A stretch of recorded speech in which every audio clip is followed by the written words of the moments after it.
los cristianos en Israel son un 2%. 2%. Digamos, es bastante bajo. El cristianismo en Israel, la verdad, es bien, bien, bien pequeñito. En donde se supone que sucedieron todos estos hechos que narra el Nuevo Testamento, es en donde menos influencia tiene dentro de, obviamente, las tumbas, porque las tumbas de Jesús hay dos. Una está en el jardín y la otra está en la capilla, digamos, de allá. Está custodiada por la Iglesia Católica, pero ni siquiera se ponen de acuerdo cuál tumba fue la de Jesús, porque por lo menos hay dos de las que están ahí, digamos, de las más famosas. Entonces, cuando tú eres cristiano y vas a hacer un viaje a Israel, eh, tienes que decidir, a ver, ¿a cuál tumba me voy de Jesús? ¿En cuál tumba estuvo? Entonces, y claramente no es que esas tumbas haya estado Jesús, sino que simplemente fue un tema que, bueno, ahí tenemos una historia con Constantino y la búsqueda de la tumba, etcétera.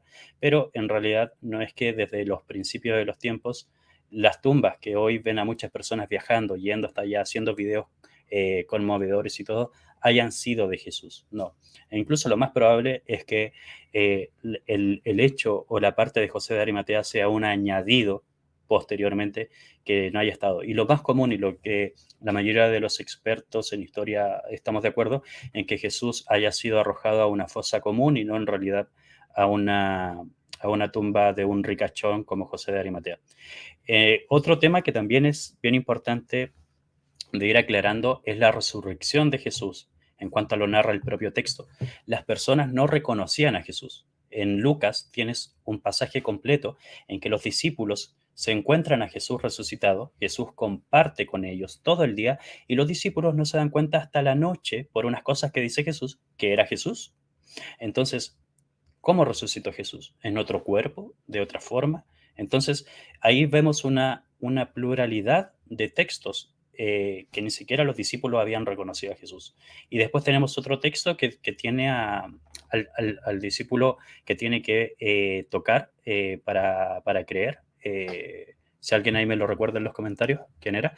Tomás. Se me olvidó. Tomás, muchas Tomás gracias. el ingenuo. Y claro, el ingenuo. Entonces ahí inmediatamente lo reconocen, incluso se aparece y después desaparece. Entonces las historias en cuanto a Jesús resucitado son bien variadas. En una ni siquiera saben quién es.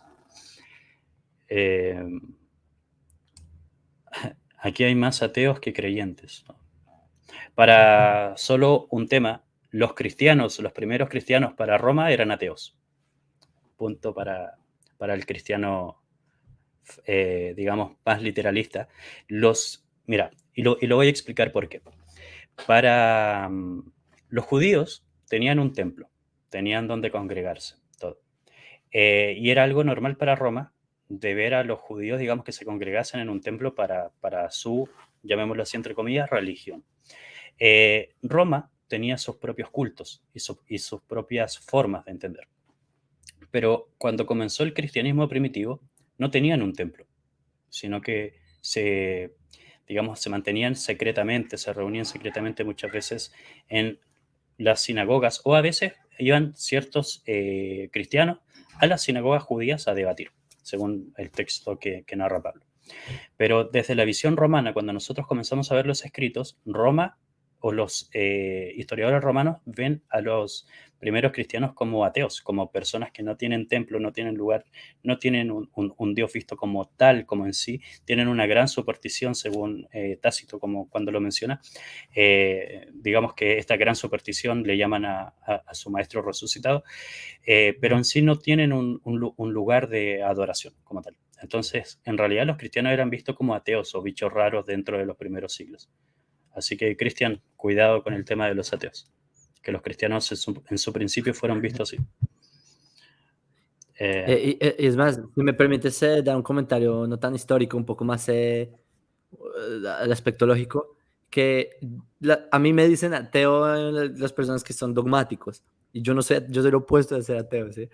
Pero es porque cuando una persona enfrenta una idea que desafía su dogma, no, ese es ateo, se tiene que ser un anti lo que sea, anticristo, anti lo que sea.